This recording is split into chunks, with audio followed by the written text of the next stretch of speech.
মাশাআল্লাহ, আল্লাহ সৃষ্টির মধ্যে সবসাথে সুন্দর একটা পানি হচ্ছে যে উট, যেটা মরুভূমিতে বিচরণ করে।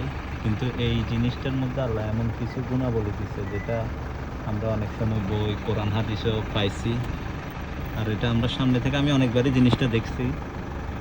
উটটা, উটের কিছু বৈশিষ্ট্য আছে আর উটের কিছু জিনিস আছে যেগুলো মানুষের খুবই উপকারী। বিশেষ করে উটের দুধ মানুষের শরীরের জন্য যথেষ্ট উপকারী। এবং এটা উটের দুধ আরেকটা কি, উটের দুধ ঝাল দিয়ে খাওয়া লাগে না, মানে গরম দুধ দুয়েই খেয়ে ফেলা যায় গরম গরম। এবং উটের দুধ যদি আগুনে দিয়ে জাল দেয় তখন উটের দুধের স্বাদ চলে যায়। কিন্তু এমনি উটের দুধ খুবই মিষ্টি হয়।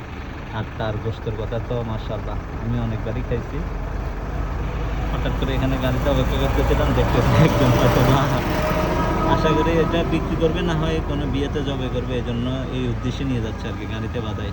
দেখছেন ওইগুলোকে তুলে কীভাবে উপরে একটা ক্রান সিস্টেম করে দিছে।